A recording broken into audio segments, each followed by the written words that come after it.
When you raise your rifle to your shoulder and everything, mount it to your, for a shot or a defense, uh, what then did it do? We was talking about that when we had to start part two here. Um, well, when I raised the rifle back up and the hammer clicked, its face changed, and then when its face changed, the expression on its face changed. It kind of started. You could get the idea that it knew what a gun was, and it knew it was in trouble. Um, because at that point in time, I already had in my head that if it took another step towards me, That's right. I was going to empty those 8 rounds into that thing and then run like heck. That's right. And while I was running, I was going to try to reload if I needed it. You know what I mean? Yeah. But all of a sudden, it took off back to its right, which would have been my left behind that boulder. And I heard it running through the brush and the leaves and everything. It was all dry. You could hear it for a long ways. But they were big, heavy footfalls. It ran up there probably about 100 yards or so, maybe 150 yards up into that holler, and it screamed. If you heard a panther combined with a bear growl, when you get too close to the bear, they'll growl at you. If you've heard that, Right. and you combine both of them, 100 times louder. yeah, it was super loud. Did your dad hear that holler? No, he didn't. He was a mile out the ridge and on the opposite side of the So the you ridge. was a good ways. You was good ways from the truck Yeah. where y'all come in at. Okay. Now, what'd you do after you heard holler? I mean, did you take off then? Did you? Well, when it took off, I stood up and started up the bank, and when it screamed, I stopped. Sure. And I still had my rifle hammer all the way back, and I had it up across my chest and the finger just outside the trigger guard, because that's what my dad told me. On guard. On Right. guard. And so I went up the other bench, got to the gravel road, got on the gravel road, and went towards where my dad was at. I wasn't running, but I was taking big long strides, getting my butt out the road. I wasn't running. I wasn't at a full run. Grass wasn't growing. No, there wasn't no grass growing. If it was getting thrown up behind me because I was digging my feet in to get out of there. Post haste. I got probably within a couple 100 yards of where my dad parked the truck, and my dad was walking out the road, and he saw me. He said, "Why you running? Why you coming so fast?" I said, "Dad, we need to go." I just said, "Dad, we need to go now. I want to go home now." And my dad looked at me and said, "Son, what is wrong?" And by the time I was 16, I was a couple inches taller than my daddy. And I'm still the biggest kid that he's got. In height and size, body size. Mm-hmm. And Dad just said, "All right, fine. If you want to go home, we'll go home. It's already, there ain't nothing moving. I haven't seen a thing, haven't seen any, haven't heard no shots or nothing. We'll go home." He said, "Something's bothering you, but, we'll go home. Are you sick?" And he's asked me all these questions, and I'm not answering my dad, and that's just not me. When my dad asks a question of you, he expects an answer out of you. Mm-hmm. But I wasn't answering. He knew something was wrong. So we got back out to the blazer that my dad had at the time, and one of them big full-size blazers. I started shucking shells out of my rifle and putting the shells back into the box, and just taking my vest off and my hat off, and threw my rifle back into the scabbard I had that I carried it in.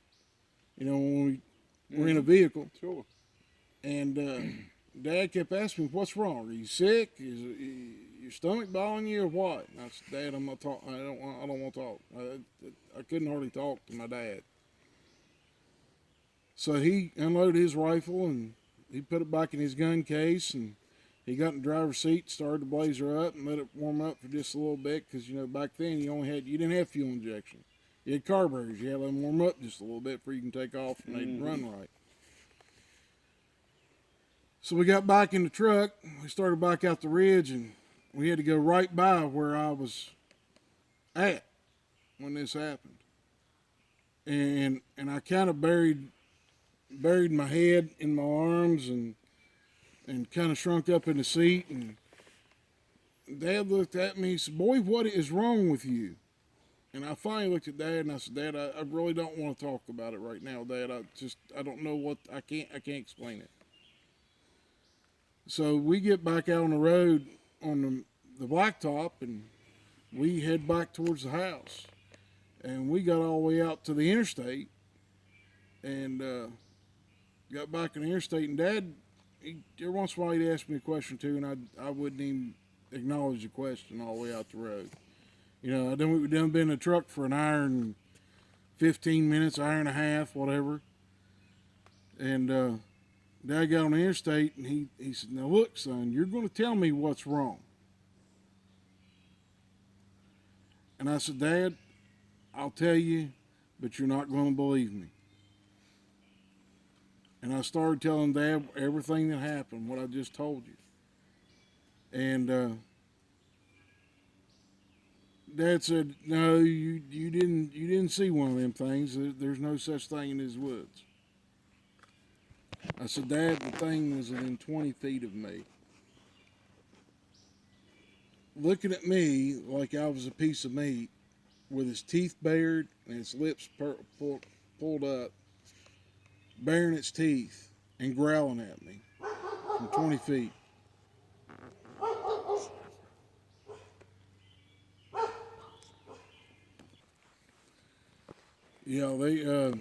I was telling Dad about it, and he looked at me and said, "Son, them things are not real. There ain't none of those things in this state. I've hunted all this state over, for 30 or 40 years, and I've never seen anything like that." And I said, "Dad, it was at 20 feet with his teeth bared at me, looking at me like I was a piece of meat. It was bound and determined to either eat me, kill me, or whatever it was wanting to do." And I said, "The only thing that stopped it from coming over there and grabbing a hold of me was me having that 30-30 and pulling the hammer back on it." I said, when I pulled the hammer back and that gun clicked, its expression completely changed, and it turned and ran away from me back towards the head of the holler, and got up there, I don't know, 100 yards or so, 150 yards, and screamed. And that scared me to death. That's why I come out the road and have my rifle on full cock when I come out the road. And you saw me, and you asked me about it. He said, "Well, son," he said, "I can tell you right now," he said, "I've never seen one, but I believe you saw something that scared you. And there ain't much that scares you at this stage in life. You're almost a full-grown man, and you don't lie to me. And I believe what you're telling me is the truth." And I'm sitting there in the passenger seat, and I'm crying. It tore me up. An experience. And after that, Dad looked at me and said, "Son, don't tell your mom, and do not tell your grandmother." I said, "Daddy, why not?" He said, "Son, if you tell them, they'll never let you go hunting again, nor will they ever let any of the rest let me take y'all hunting, your baby brother hunting, or your big brother, and none of us will be hunting ever again the rest of your life, and I know how much y'all enjoy going." I said, "Dad," I don't want to ever go back out there to that ridge." That's how mamas are. Um, Well, that was your very first encounter. yes, it was. What? Now, have you had any up here where you live at now? Here, recent years. Yeah, yes, I have. The most recent one that I can say 100% that it was a Bigfoot happened back in February of this year. 2019. Yeah. And I was going out to my pickup, and my truck is a And this is July of 19, right, 2019. So we're just a few months ago. right. It wasn't very long ago, and I walked out to my truck to get my can of snuff. I rub snuff. I know it's a bad habit, but I do it. Well, that night we'd went out with my younger brother and his wife to dinner. Me and my wife, we'd went to dinner and came home, and I left my snuff in the truck. Wasn't thinking about, it was getting pretty late, getting tired. We went in, and it was probably around 10 o'clock or something like when we got home. My wife was in bed.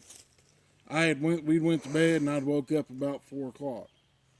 I wake up every morning at 4 o'clock. No matter what time I go to bed, I wake up at that time. And went in the front room, sitting there, and I want to rub a snuff. And I was still pretty full from eating dinner, and I just wanted to put a rub of snuff in and sit there and watch a little bit of TV, and so I got up, slipped my shoes on, and went outside and got to the back of my truck, and I had my keys with me to my pickup, and I hit the little button on my key fob to turn the lights on to unlock the doors on the truck. Mm-hmm. Well, when I did that, I wasn't looking up. I was looking at the door handle on the pickup. Reached over and grabbed the door handle and looked up. And there was one standing there in the headlights of my truck. Wow. How far from you? Probably no more than about 30 feet. Woo. Very big? I'd say it was probably close to 8 foot.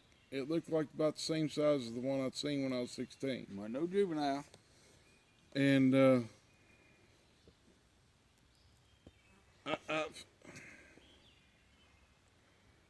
I'm wired a little bit different than everybody else, I guess. And I get my nickname, and that's why my channel's named Oldbear. I tend to growl at things like a bear does. And yeah, ladies and gentlemen, my wife is sitting here shaking her head yes. She agrees wholeheartedly. And I growled at this thing, and it stopped, because it was walking. And when the lights come on, it stopped and just stood there. And when I growled, it turned and looked over at me. Now, its eyes showed up red. This thing was in... It's just... The only way to describe it is it's just a big, broad-shouldered, 8 foot tall, coal black hair, looking at me. And it was dark outside, 4 o'clock, 4:30 in the morning. And Once again, totally off guard. and I'd never expected them to be near my house. Yeah, because there's quite a few people within rock throwing distance. Literally, what, 150 feet? Both directions, Yeah. 150? There's 2 houses up behind mine, and there's one across the road. And Yeah, in a Y pattern. Off to the left, you go behind your house, at least 150, 200 feet to the left, and then to the right. yeah, Like at a 10 o'clock position and a 2 o'clock position. So, right, pretty much it. Yeah, but there's a lot of woods in between that, though. yeah. There's woods all the way around my house. And not just few trees. We're talking kind of thick underbrush and wood between your house. Right. Yeah. Right. And most of them are oaks and poplar and stuff like beech. Big timber. And this thing was standing there looking at me when we stood there and locked eyes, and I just looked at it, and it looked at me, and it finally I guess it decided I wasn't any danger to it, and it just turned, and I watched it walk up the hill. Would catch glimpses of it, when it step out in little openings, because my neighbor that's on the side where the Bigfoot was at, he's got two big dusted on lights, and you can see down in the timber in that area. Gotcha. That's awesome. Yeah. So you could silhouette that thing walking in Right. a few little open spots in the undergrowth. Have they been at your house anymore after that, or before that? I mean, Well, that you know they was there. You don't necessarily, I mean, did you see them or just know they was there by shadows and stuff in your windows? Have you ever had anything like that happen? yeah. I woke up one morning around 3:30, 4 o'clock, and both houses that are behind mine's got big dusted on lights. I mean, they're bright I've as seen all them. get out. Right, they're bright. Well, the light shows in our bedroom window. Well, that morning when I woke up, there wasn't no light coming through the window. Something big had a block hat, and that's a high window too. Yeah. I'd say the top of the window's at 9 feet. At least 6 foot when I was behind your house. I would have to stand on my tippy toes just to get at the bottom of your window. And I'm 6 foot, so yeah, another 2 or 3 feet there at the very top of it. So you had to be 7, 8 foot tall to look in that window. Yeah. Now that's just looking in it.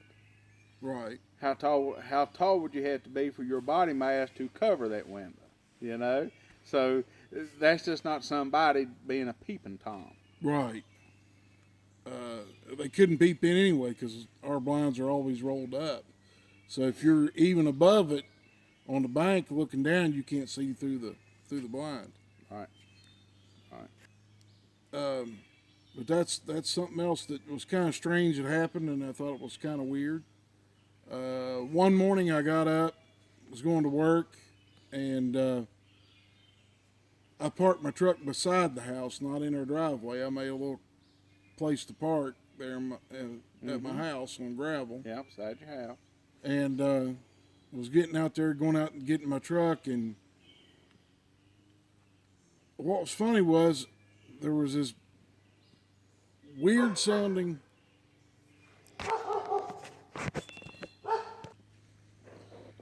and as I was saying, I went out to get my pickup to go to work, and I heard a real weird, loud, I mean super loud bird call right there just on the bank above my pickup. What they call them bionic bird things. I'd seen a couple of the Bigfoot hunting shows, and what they said was the bionic bird is what I heard. Now it's loud like that, but it's different, ain't it? Yeah, it's not. It wasn't a bird. Yeah. No, I mean it's not. It don't even sound like really what they have on them Bigfoot shows. I mean, right. It's similar, but it's still way different. Not, yeah, it's not the same. Yeah. But stuff like that has been happening at my house for probably the last 5 or 6 years, I'd say. Wow.